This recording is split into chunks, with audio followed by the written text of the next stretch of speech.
Olá, pessoal, tudo bem? Vamos agora para a nossa última aula de Psicologia da Educação. Hoje a gente vai falar sobre relações humanas na escola e na sala de aula, né? Então, o objetivo hoje dessa última aula é discutir a importância das relações humanas e o desenvolvimento do indivíduo e do coletivo.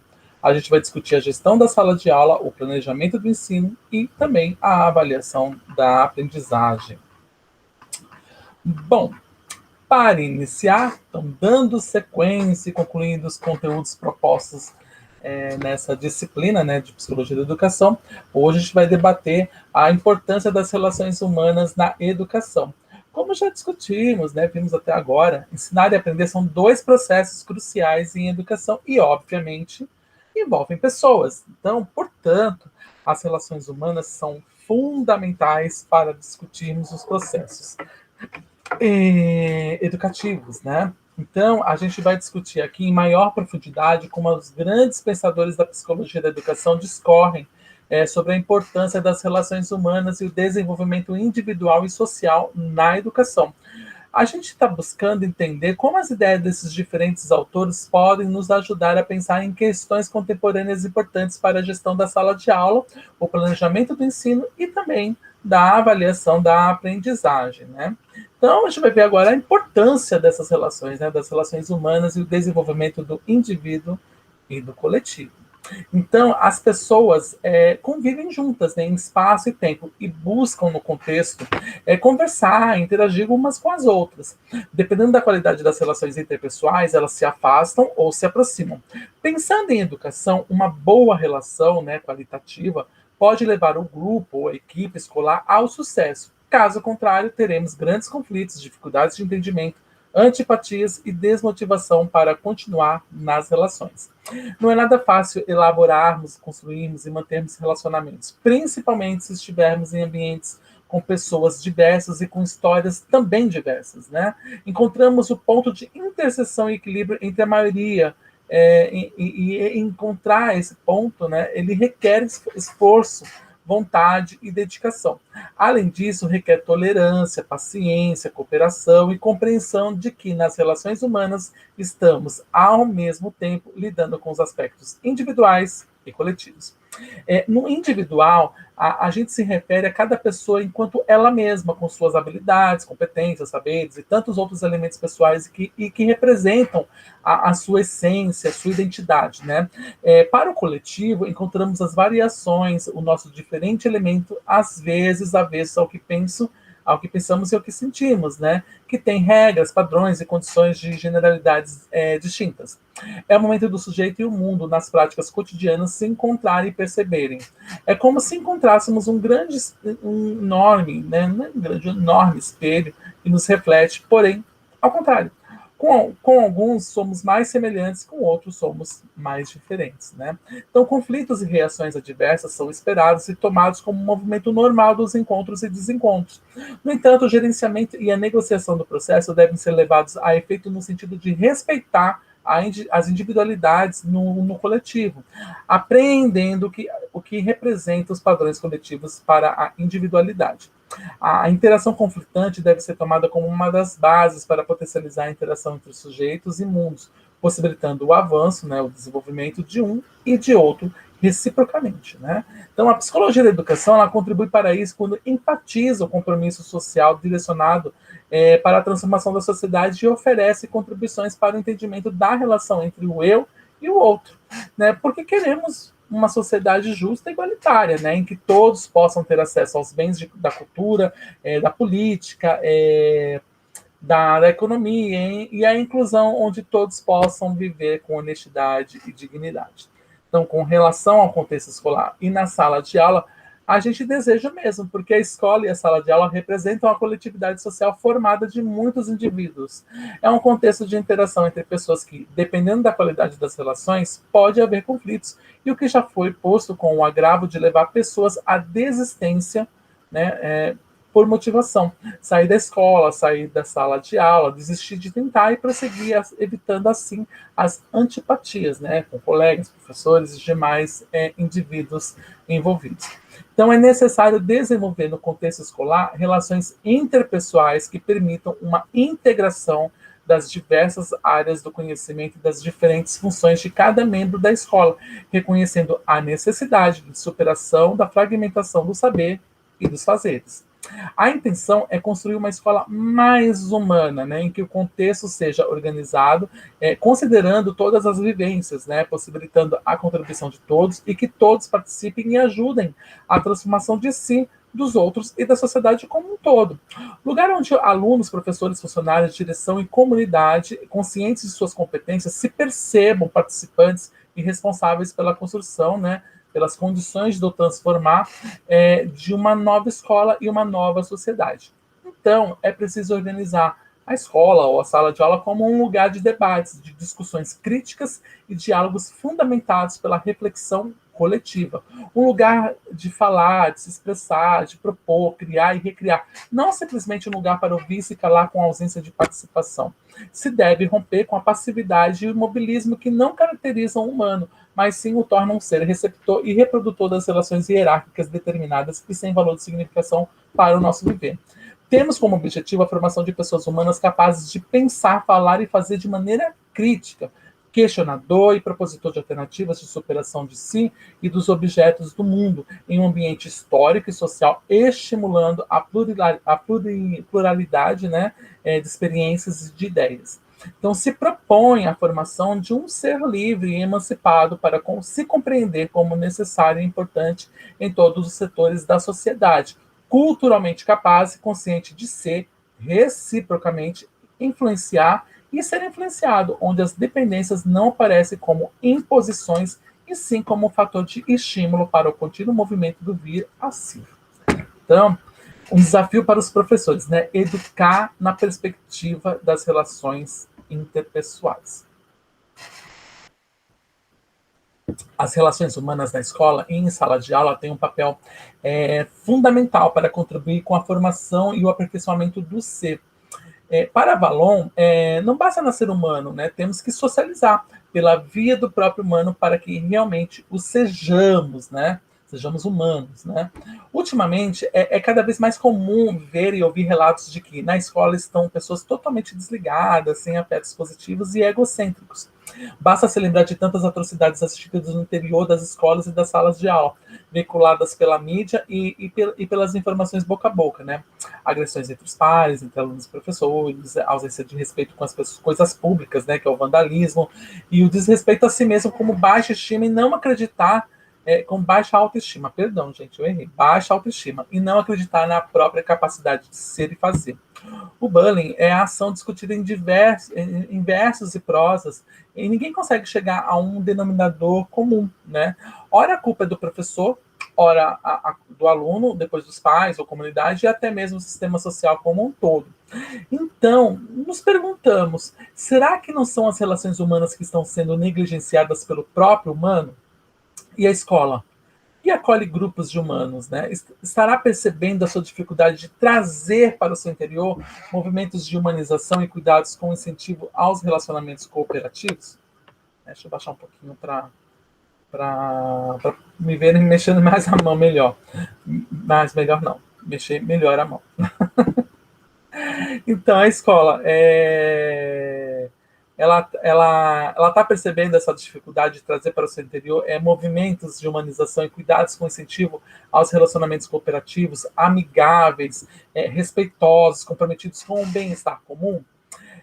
E essa não é uma tarefa fácil e simples, porque exige, por parte dos responsáveis e preocupados com a educação, atenção, sensibilidade, esforços para compreender quais teorias temos para defender a importância das relações humanas na educação e na escola.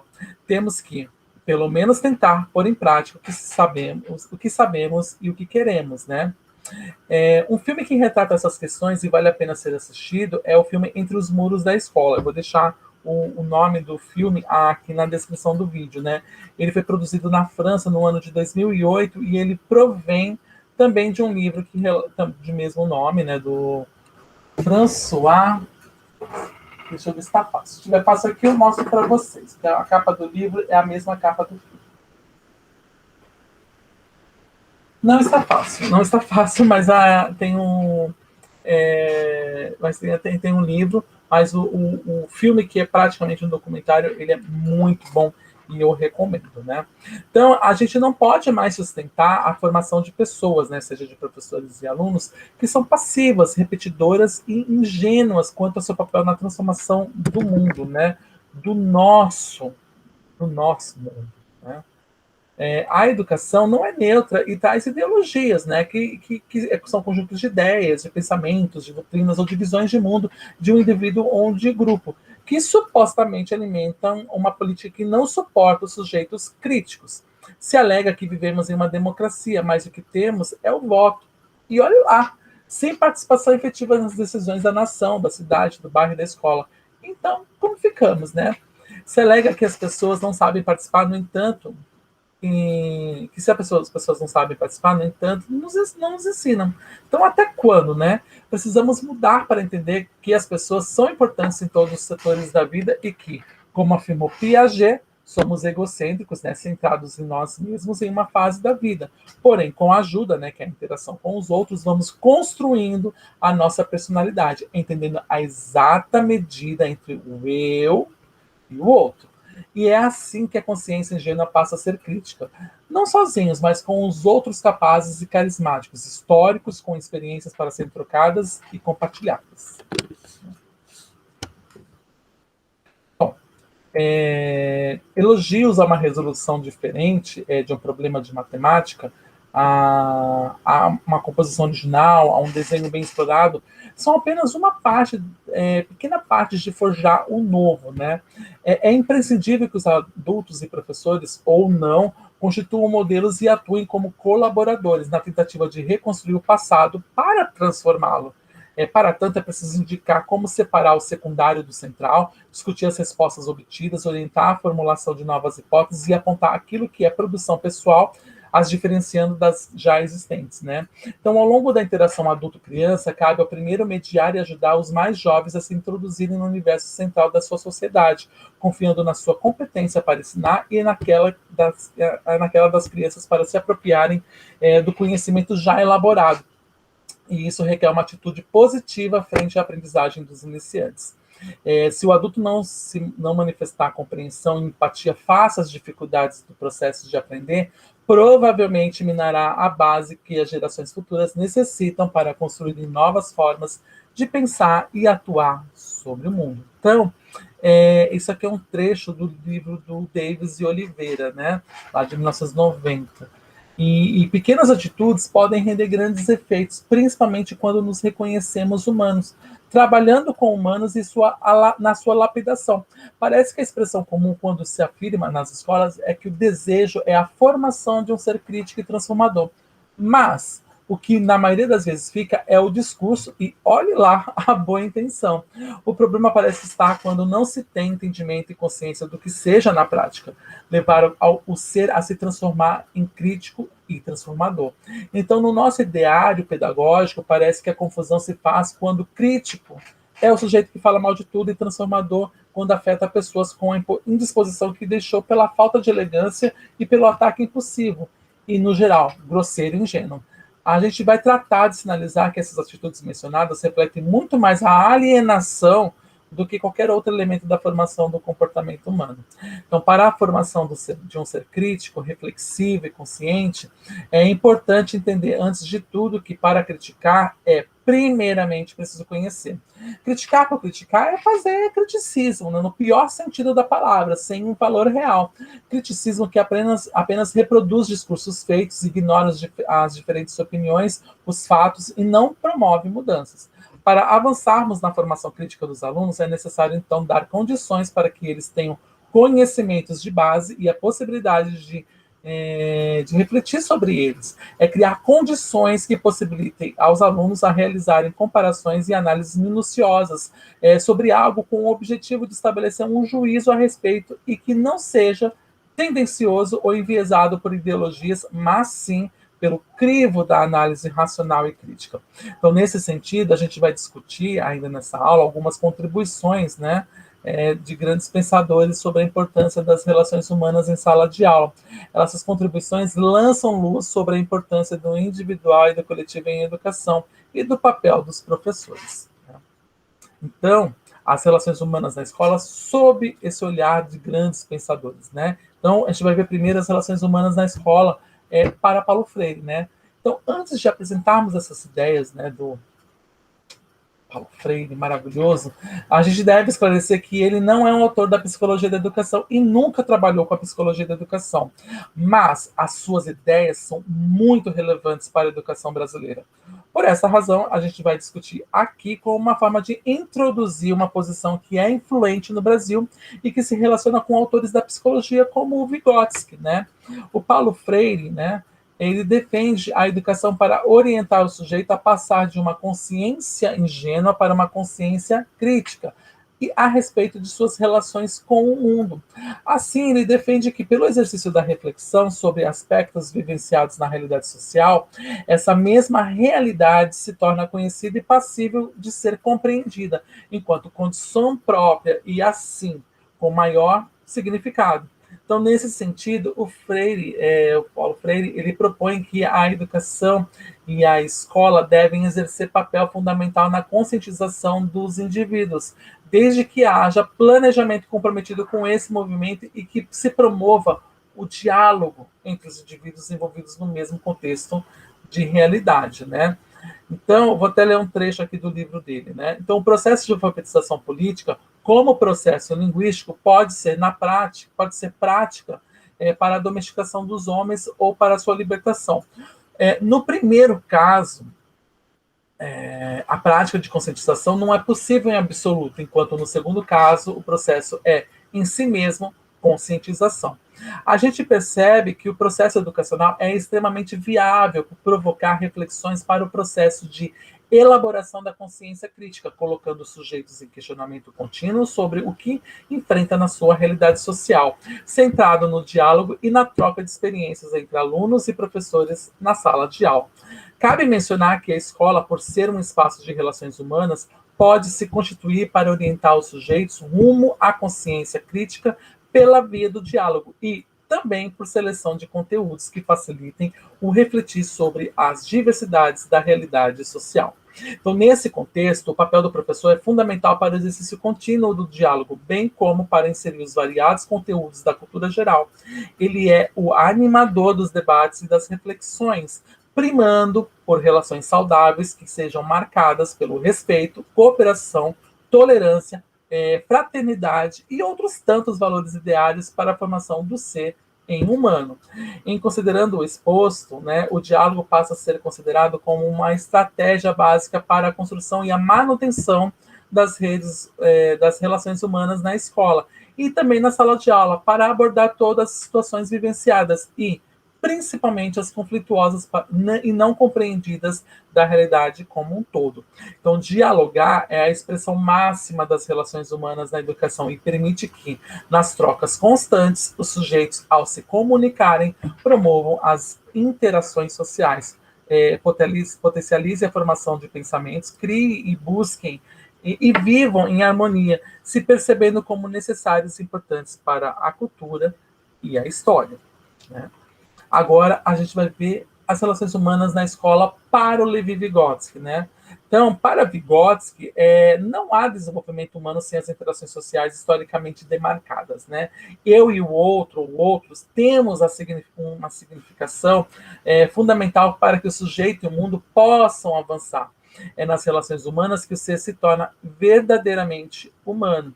São as relações humanas que permitem que o mundo seja uma construção dos próprios homens e que tenham suas marcas e sentidos, né? Superando as imposições e os determinismos característicos do mundo animal.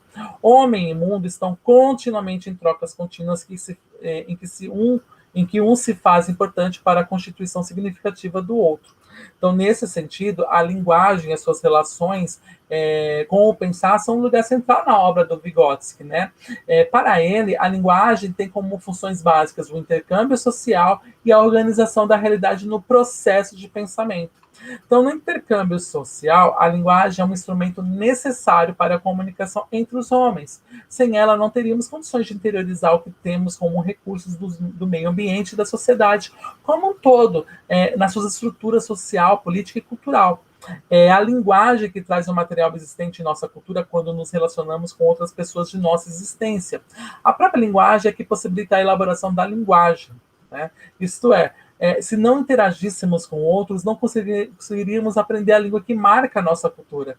Aprendemos a dizer mãe, porque esse é o termo que identifica a nossa progenitora. Se fosse inglês ou japonês, a palavra, obviamente, seria outra, né? Não é só aprender a palavra, mas principalmente apreender o seu significado, né? O seu conceito, né? Mãe não somente aquela que nos deu a luz, né? O termo traduz sentidos como aquela que cuida, que é protetora, que padece no paraíso, né, entre outros, né? Então a gente percebe que na teoria vigotskiana se põe em evidência o papel da linguagem como um elemento fundamental para a interiorização do meu universo de vida e que a linguagem é própria das relações entre os seres humanos. Também a linguagem, que é o instrumento de comunicação e interação com os outros, possibilita os pensamentos que sejam formados e organizados em uma lógica em que, na medida em que me comunico, internalizo o que recebo enquanto informação e necessito organizar e significar o que recebi para planejar a reação ou a resposta. Ao despertar do funcionamento da nossa mente para que internamente processe o recebido e o processo devolutivo, processo a devolução do mesmo, né? Então, porém, de maneira lógica e organizada, pela via da minha linguagem, que fará com que outro passe pelo mesmo processo, né? Então, isso em um movimento contínuo, obrigando a mudança da linguagem e a mudança de pensamentos. Então, não somos estáticos, né? Estamos em pleno movimento de transformação individual e coletiva, interação pela via das relações humanas, né? Então, ainda sobre Vygotsky, a relação entre o pensamento e a palavra não é uma coisa, mas um processo, um movimento contínuo de vai e vem do pensamento para a palavra e vice-versa. Então, nesse processo, a relação entre o pensamento e a palavra passa por transformações que, em si mesmas, podem ser consideradas um desenvolvimento no sentido funcional.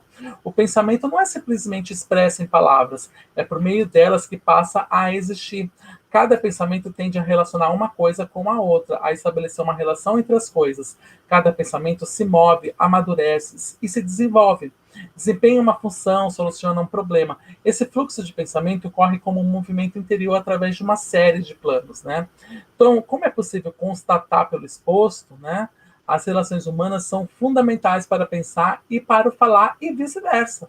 E se o homem fosse isolado, muito provavelmente não teria a capacidade de se comunicar e tampouco de pensar sobre a sua realidade e sobre si mesmo.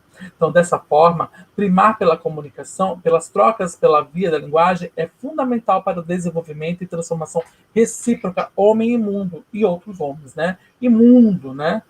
Outros homens e o homem, né?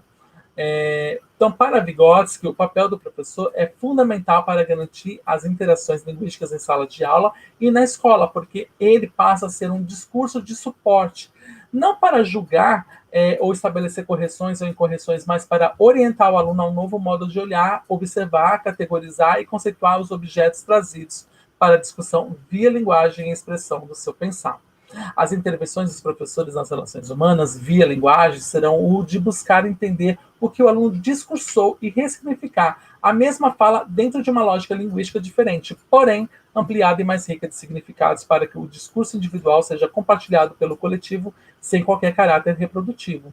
Esse discurso de suporte é uma forma de esclarecimento, pistas e fornecimento de tantas outras informações que unam o grupo em uma verdadeira equipe pensante e falante. Importante salientar que o Vygotsky defende que quanto mais há trocas de influência entre o pensamento e a linguagem nas relações humanas, mais resulta em desenvolvimento intelectual, ou seja, nas relações em que a linguagem tem papel basilar, em que mais inteligente fica a pessoa.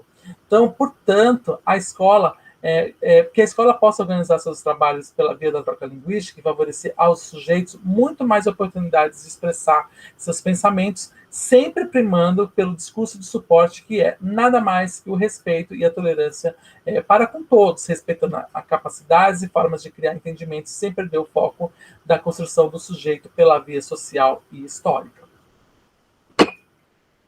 Água. Bom, as relações humanas na escola para o Henri Vallon, né? Bom, o Henri Vallon defende que a relação que a pessoa mantém com o seu meio é de extrema importância para a formação de sua personalidade. Ou seja, ajuda a organizar o modo como o indivíduo vai se posicionar frente à sociedade, determinando papéis e lugares a serem desempenhados no conjunto ou no coletivo, né? Então, conviver e se relacionar em grupos, segundo o Vallon, dá ao homem ferramentas para se tornar um ser da humanidade. É nessa situação que a pessoa poderá vivenciar diferentes realidades e histórias, alargando os sentidos para perceber a diferença entre si e os demais membros do seu meio físico e social.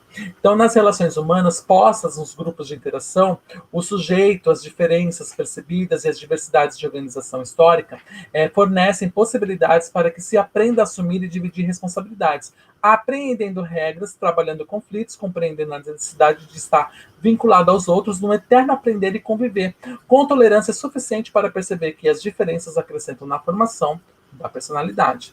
Então, nas relações humanas grupais, o sujeito poderá ter acesso aos bens da cultura e trocar constantemente informações e saberes, se modificando e modificando o seu entorno. É nas relações humanas que a pessoa se aperfeiçoa de forma integral nos seus diferentes aspectos, que não só garantem a sobrevivência física, como principalmente a social e a psíquica. Para se relacionar, a pessoa ela necessita desenvolver elementos do pensamento, né, que é a cognição, das expressões corpóreas, né, que é a motricidade, e fazer vínculos, que é a interação, né, esses vínculos afetivos que afetam a si e a outros no sentido transformador. Então, portanto, a plenitude do ser é possível quando está junto, né, o relacionamento aos seus. Isolado não existiria a capacidade de ser e de sobreviver. Então, para acompanhar a leitura feita por Vallon, é preciso um esforço para escapar de um raciocínio dicotômico, né, que fragmenta a pessoa, ou motor, ou afetivo ou cognitivo, né, na direção de um raciocínio que apreenda a pessoa como resultado da integração dessas dimensões, né, motor, afetiva e cognitiva. Essas dimensões estão vinculadas entre si e as suas interações em constante movimento. A cada configuração resultante, temos a totalidade que se expressa na pessoa. Então, cada configuração cria novas possibilidades, novos recursos motores afetivos, cognitivos, que se revelam em atividades que, ao mesmo tempo que convivem com atividades adquiridas anteriormente, predominam e preparam a mudança para o estágio seguinte.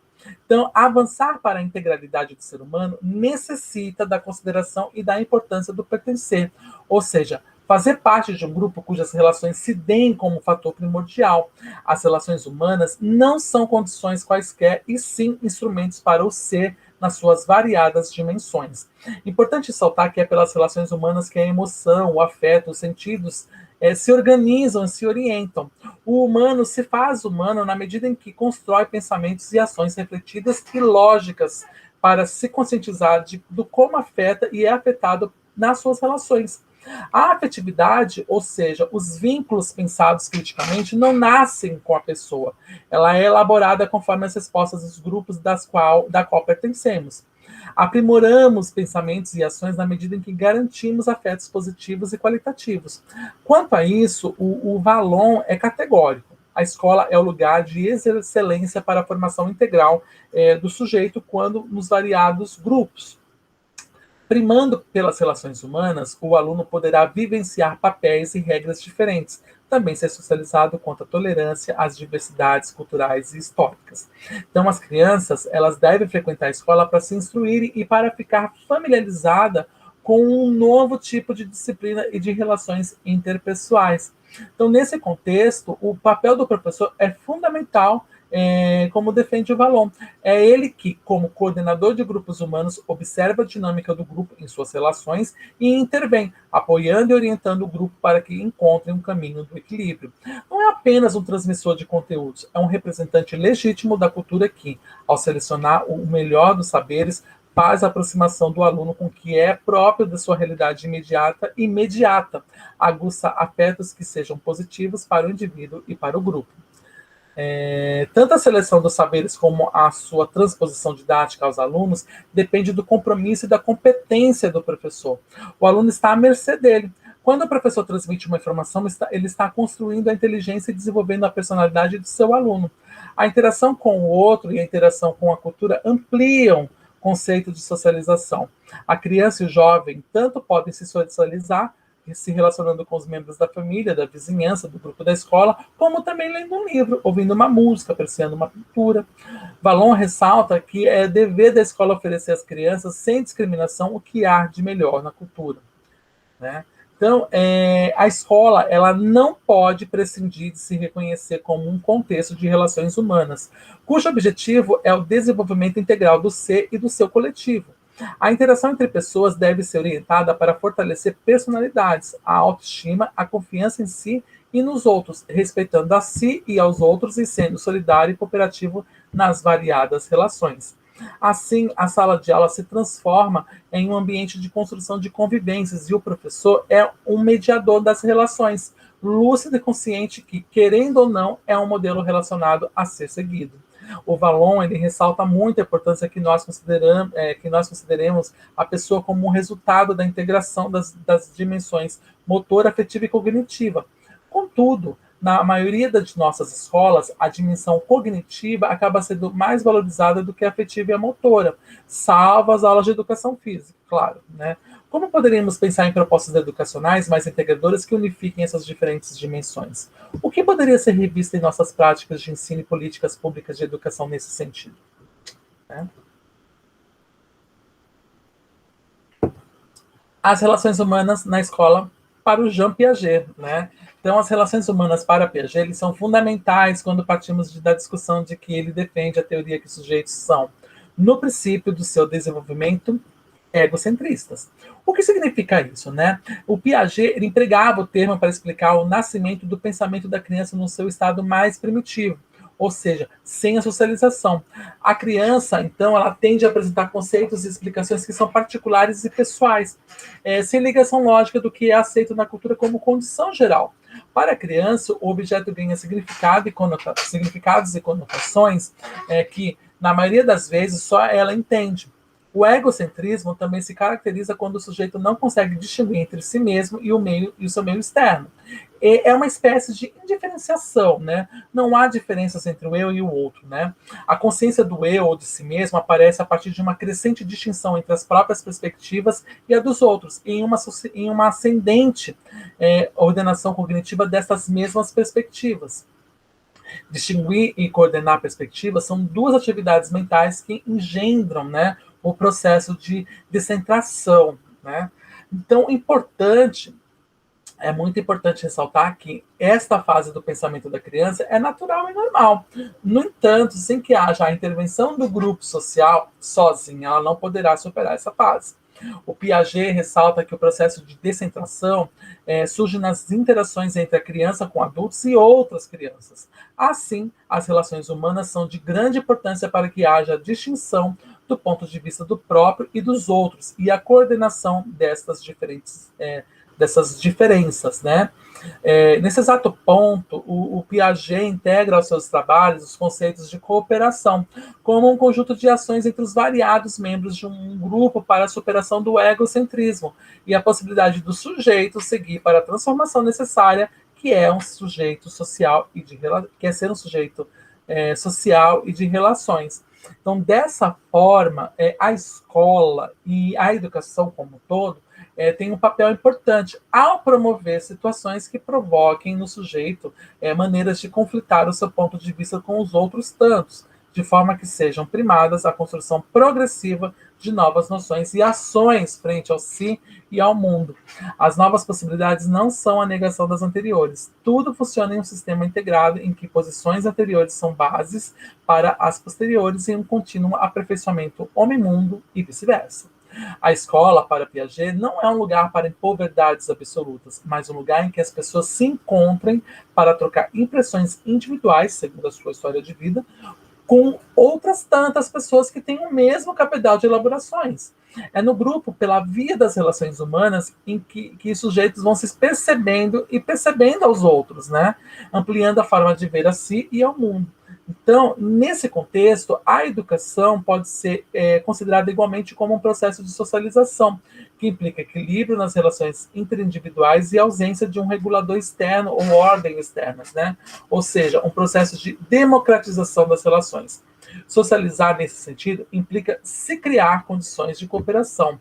A aquisição individual das operações pressupõe necessariamente a cooperação, colaboração, trocas e intercâmbio entre as pessoas. A socialização implica a criação de condições que possibilitem a superação da coação dos adultos sobre o comportamento das crianças. O sistema escolar, por sua vez, deveria possibilitar a autonomia, circunstância necessária para que os alunos pratiquem e vivam a democracia. A atividade em grupo deveria ser implementada e incentivada, pois a própria atividade grupal tem um aspecto integrador, visto que cada membro apresenta uma faceta da realidade. E podemos perceber, pelo exposto, que uma educação escolar, assim concebida, procurará investir nas relações humanas entre os pares, provocando os alunos para a constante busca de novas estratégias de pensamento, cooperativamente para a sua inclusão na realidade social. É o próprio sujeito que, observando as suas relações humanas, vai se autorregulando, constituindo respeito e compromisso social, sem que haja imposições externas, o que levaria o mesmo sujeito apenas a cumprir por reprodução ou se recusar a fazer por não compreender o sentido e o significado das ordens dos outros. O professor, no contexto, tem papel fundamental, se reconhecendo como um dos polos da relação, criando situações que propiciem condições para a reciprocidade de cooperação, ao mesmo tempo lógica e moral. O professor deve conviver com seus alunos, observando, dialogando com eles para auxiliar os seus desenvolvimentos e aprendizagens, respeitando proposições e histórias de vida. Cabe a orientação necessária para que o aluno transcenda do egocentrismo para a socialização cooperativa, comprometida e respeitosa às diversidades que auxiliam na ampliação de saberes e percepções da realidade.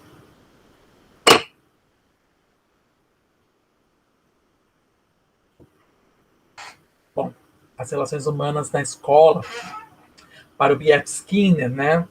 Skinner, falamos tanto, né, ao longo dessas últimas aulas, né? Bom, as propostas de Skinner para a educação são muito importantes e foram muito influentes, principalmente até a década de 1980 aqui no Brasil. Contudo, mais recentemente, essas propostas têm sido criticadas, muitas vezes indevidamente, como se fossem puramente mecânicas e desconsiderassem a importância das relações humanas. Nos cabe, portanto, dirimir essas dúvidas, explicitando as propostas de Skinner e recomendando que se deva ler a sua obra antes de apenas fazer críticas infundadas. Primeiramente, devemos destacar que, para Skinner, a maior parte do nosso comportamento é aprendido por meio do condicionamento operante, ou seja, pelas consequências de nossas respostas aos estímulos do ambiente. Quando Skinner fala em ambiente, ele está se referindo não apenas ao meio físico em que vivemos, mas também às pessoas e à cultura, né? Quando aprendemos a falar, a ler, escrever, a contar, a dirigir, enfim, quando aprendemos comportamentos operantes, nós dependemos em grande parte de nossas interações com os outros, que nos ajudam a selecionar as respostas mais apropriadas até que cheguemos nas respostas adequadas. Isso é o que Skinner chama de modelagem. Em outras palavras, um bebê que está aprendendo a falar, o faz porque observa que quando a mãe lhe dá água, comida ou interage com ele, usa padrões sonoros semelhantes, ou seja, usa palavras. Aos poucos, a criança também tenta usar essas palavras e vai desde pronúncias rudimentares, como o balbúcio, até a emissão de palavras e frases.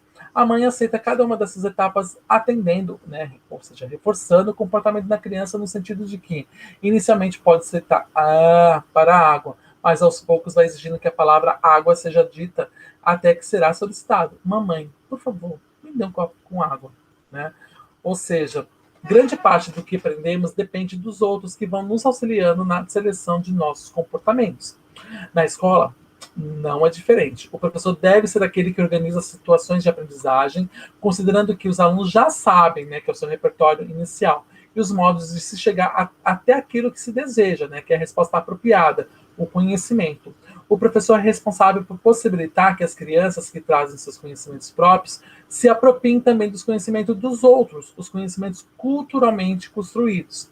E isso fica ainda mais claro na proposta de Skinner de que existem 3 níveis de seleção dos comportamentos, né?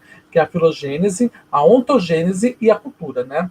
O primeiro, né, que é a filogênese, são os comportamentos de origem filogenética, né? Como, por exemplo, a dilatação da pupila diante da luz, que se trata e se tratam de comportamentos que fazem parte da evolução da espécie. Foram selecionados naturalmente por beneficiarem a sobrevivência das espécies. Se tratam dos comportamentos reflexos que podem ser modificados pelo condicionamento respondente, né, que é o emparelhamento com os estímulos neutros, né, e o segundo nível engloba aquilo em que cada indivíduo aprende no curso da sua própria vida, como, por exemplo, a falar um idioma, a cantar uma profissão, né, que é a ontogênese, né. A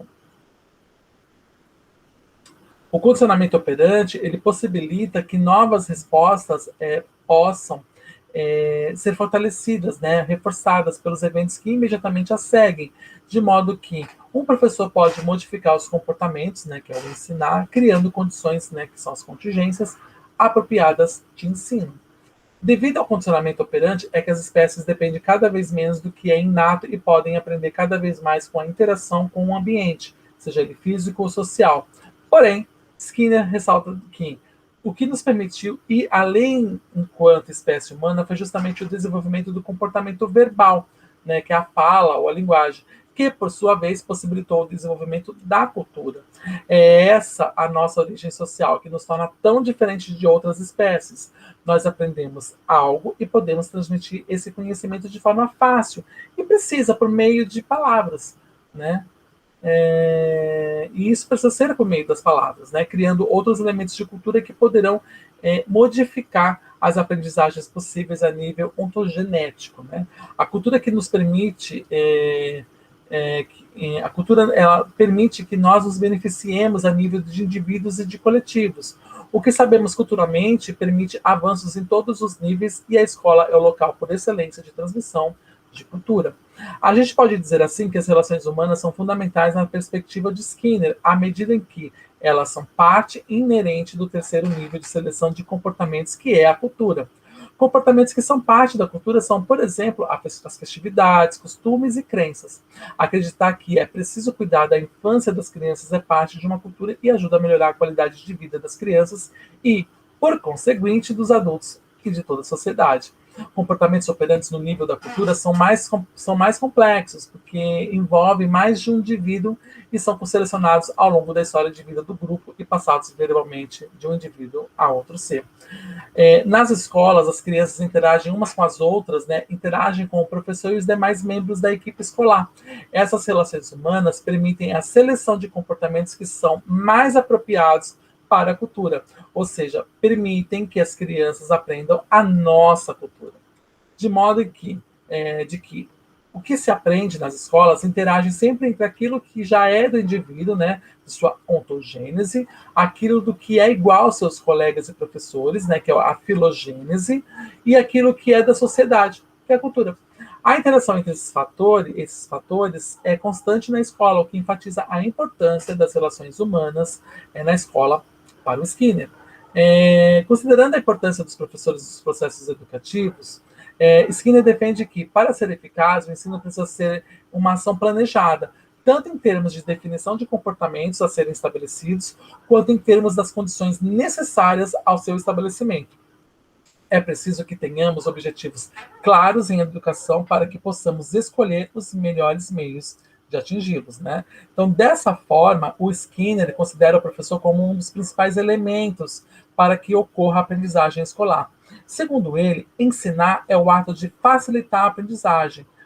Quem é ensinado aprende mais rapidamente do que quem não é. Então, assim, podemos destacar a importância de que Skinner dá à função dos professores, ao enfatizar que eles são indispensáveis para que se possa criar condições para uma boa aprendizagem. O Skinner ainda avança mais na discussão da importância do professor ao propor que o seu papel é o de criar contingências, né, que é a probabilidade de que um evento possa ser afetado ou causado por outros eventos. né, que é contingências de reforço. Em outras palavras, o professor deve criar condições que permitam sinalizar aos estudantes o que deve ser observado ou adquirido nas experiências, de modo que o aprendiz possa emitir e ou exercitar os comportamentos que se pretende ensinar. Assim, um bom professor deve sempre avaliar as características das crianças, seu conhecimento de base, né, com o repertório inicial, para criar condições ideais em um ambiente que estimule e propicie o aluno a compreender e a executar os comportamentos que se pretende ensinar. Skinner considera importante que essa relação entre o que é do indivíduo e aquilo de que ele deve aprender, o que é externo a ele. Né? Então, dessa forma, se pode também avaliar o quanto cada aprendiz mudou no decorrer de seu processo de aprendizagem. Um professor ele deve considerar também a forma de apresentação dos reforçadores nas situações de aprendizagem.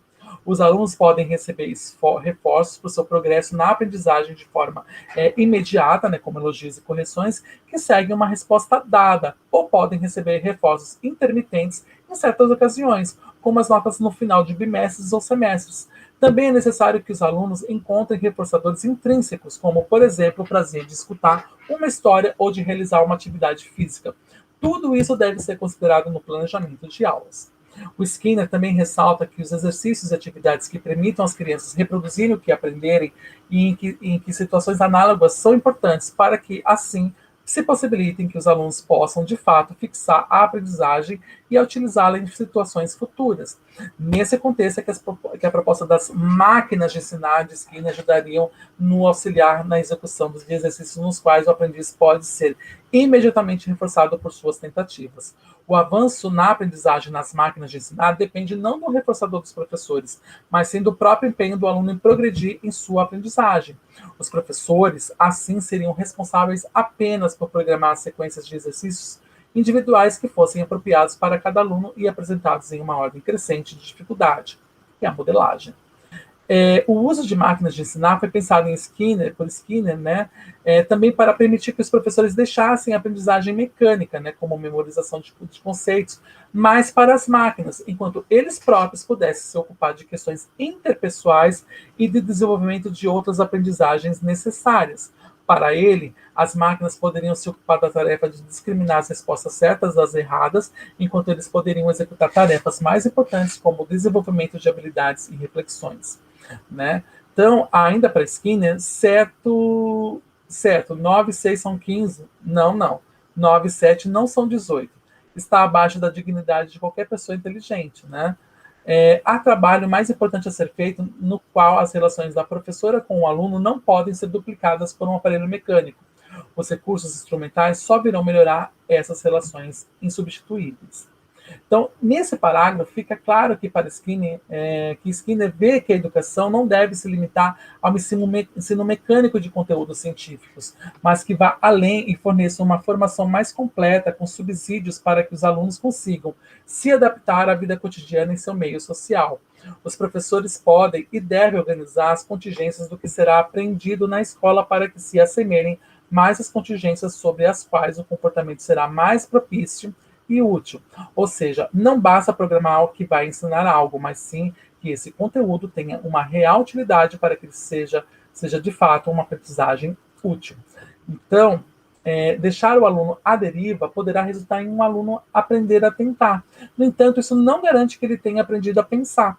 Assim, fazer o aluno ou dizer a ele o que e quando fazer algo não é desenvolver nele um comportamento independente e muito menos o ensiná-lo a pensar, né? Por outro lado, desconsiderar a produção cultural e deixar o aluno à solta não é uma prática que garanta isso.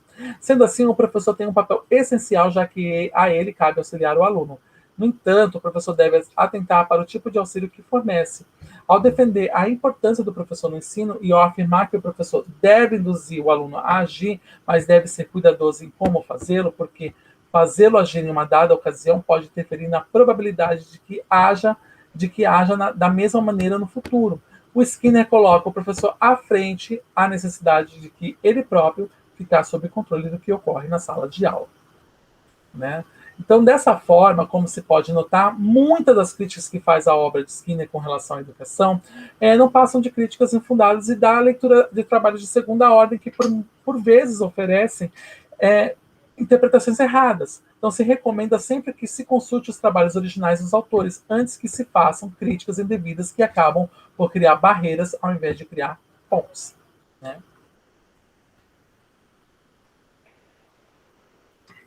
Bom, as relações humanas na escola e na sala de aula, né? Algumas sugestões, né? Então a gente vai sugerir algumas das ações que podem contribuir para o fazer diferente na escola e na sala de aula, forjando o novo, né? Conforme Davis e Oliveira, né? Primeiro é primar pelas interações em sala de aula barra escola, né? Contribuir para que as atividades sejam dadas em termos das discussões compartilhadas em que um seja o suporte do outro em um movimento em que o professor será o discurso de suporte, ajudando e incentivando trocas, orientando para que haja o complemento das proposições com inserção ao pensar e não ao contestar. 2, procedimento de ensino, né? O professor não é o único a falar na sala de aula, né? Sem diálogo, o professor estará sujeito ao fracasso de sua exposição impositiva. O professor deve ser um mediador, né? Ou seja, um animador de debates e das trocas, incentivando aos alunos a se relacionarem e se perceberem como complementares nas suas suposições e hipóteses. O professor deve ajudar na superação de pensamentos egoístas e baseados em falsas crenças, buscando significações mais amplas e criativas. O conteúdo tem que ser o melhor da cultura e ser compatível para conscientizar do que é real. O professor deve encorajar e valorizar o que é construído e trazido para a discussão em sala de aula. O uso da linguagem, né? Nosso terceiro item, né? Seja verbal ou não verbal, a linguagem tem importância fundamental na comunicação de fatos e fenômenos em sala de aula. A linguagem ela deve ser pensada e lógica para transmitir o que se deseja objetivamente, partindo do que se sabe para as noções mais desenvolvidas e ampliadas com o desejo de ampliação e clarificação de conceitos e conteúdos. 4. O trabalho com os erros, né? Para Piaget, o erro está carregado de mensagens, né? Principalmente com a possibilidade de entender como o sujeito elaborou aquele tipo de resposta, como a pessoa pensou sobre o que foi proposto, né? Então, para o interacionismo, o que vale é compreender o processo de aprendizagem e não o seu produto. O professor competente faz uso do erro do aluno para investir na reestruturação do que foi ensinado e ampliar os saberes sobre o conceito ou conteúdo. 6, trabalho em aliás, 6 não, 5, trabalho em grupo. Como dizem, não serve para fazer um fazer e os outros aproveitarem, né? O professor deve acompanhar e orientar as relações estabelecidas no conjunto, supervisionando para que as pessoas se tornem mais atentas, ouvintes, cooperativas, conscientes de si e em suas proposições e que aprendam a incorporar críticas feitas às suas sugestões, defendendo ideias e revendo posições. É possível que no grupo um dos participantes alcance a compreensão não alcançada anteriormente, devido a estarem pares trocados dentro de vivências compartilhadas. É facilitação para humanizar pela compreensão das diversidades. Agora sim, 6. Construção de regras coletivas. Quando uma regra é imposta pelo professor ou autoridade qualquer, a tendência é que ela seja quebrada e não seguida pela maioria. Se há cumprimento, talvez sejamos falando do medo da punição. Porém, na essência, regras são desagradáveis e não convincentes. No entanto, cabe lembrar que aquilo que é vindo de fora não nos é próprio, é de outro, e não temos o mesmo nível de compreensão daquele que impõe a regra. 7. Ainda sobre as regras, né? A regra pode ser boa para quem criou e não para aqueles que serão submetidos a elas. Então, portanto, a boa regra é aquela que é construída no grupo, cujo valor é compartilhado pelas pessoas que a assumirão e, mais especificamente, é possível a negociação das normas e estabelecer a significação para a sobrevivência do grupo. As regras, quando discutidas e construídas nas relações humanas, passam a ter um valor e percebidas como o sentido para orientar as ações do contexto. O processo que permite a elaboração e a compreensão de regras é longo e envolve fatores afetivos e morais difíceis de serem tratadas pelo teor sensível da proposição.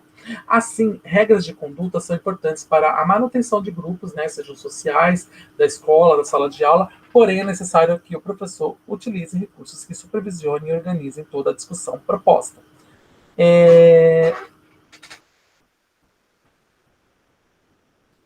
8. O uso da ludicidade. O lúdico, ele se refere a ambientes e ações que promovam o prazer e a vontade de se empenhar no que está sendo proposto. Leva as pessoas a um clima amistoso e acolhedor em que tudo inspira harmonia e equilíbrio. Não só os jogos, os brinquedos, a dramatização são elementos lúdicos, mas principalmente as atitudes que elevam e estimulam, garantindo aos sujeitos confiança em si e nos outros, né? Então, um grupo lúdico é aquele que afeta os sujeitos de maneira positiva e potencializa os laços de amizade e companheirismo no caminhar solidário e corajoso. Esse tipo de atuação docente é de vital importância para garantir a continuidade e a permanência das pessoas no grupo e se firmarem nas relações, né? Verdadeiramente humanas, em que um se perceba nos outros sem deixar de ser indivíduo. É importante ressaltar que, quando falamos em ludicidade na educação, não estamos falando em brincadeiras livres, mas sim em jogos e brincadeiras que sejam prazerosas, mas que também sejam estruturadas e, por isso, são recursos pedagógicos para que se possa ensinar algo. Em outras palavras, crianças na educação infantil podem participar de várias brincadeiras lúdicas, mas a escolha de cada uma delas deve ser intencional por parte do professor, com os objetivos claros de desenvolvimento, sejam eles motores, cognitivos, sociais e afetivos.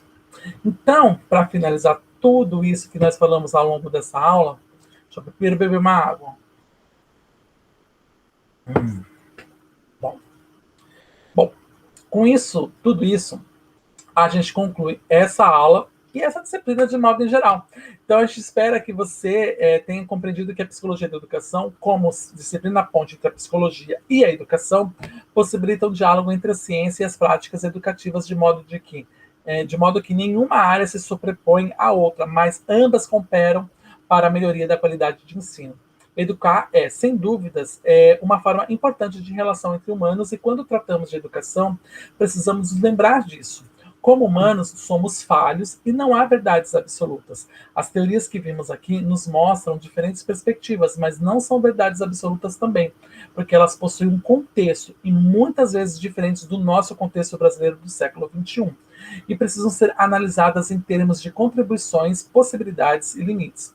Então, desenvolver um pensamento crítico é um dos nossos principais objetivos, e para isso você precisa aprender a criticar também essas preposições, essas proposições, como já dissemos, né? Como já disse para você. Então, não dá para criticar sem conhecer de fato o que está sendo criticado, e por isso que enfatizamos a necessidade de que você complemente e amplie seus estudos em psicologia da educação, buscando mais informações sobre os autores que você gostou e mais informações ainda sobre aqueles que não gostou. Pode ser que você se surpreenda com o que vai descobrir e até passe a gostar. Então, a gente espera também que você tenha se beneficiado desse conhecimento para melhorar a sua própria aprendizagem e as suas práticas profissionais.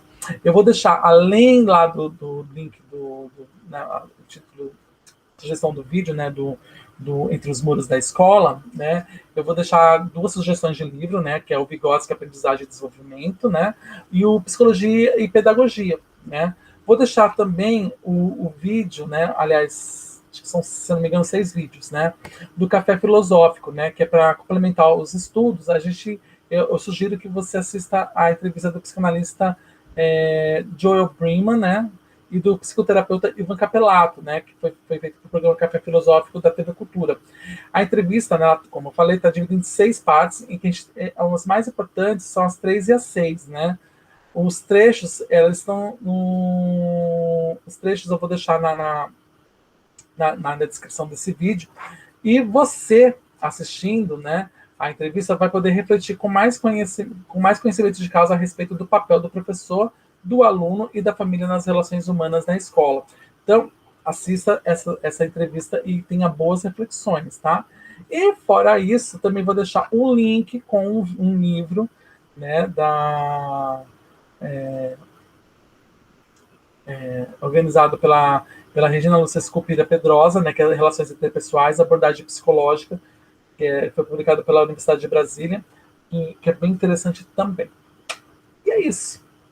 Então, até a próxima disciplina. Acabamos com Psicologia da Educação, e nos vemos depois. Tchau.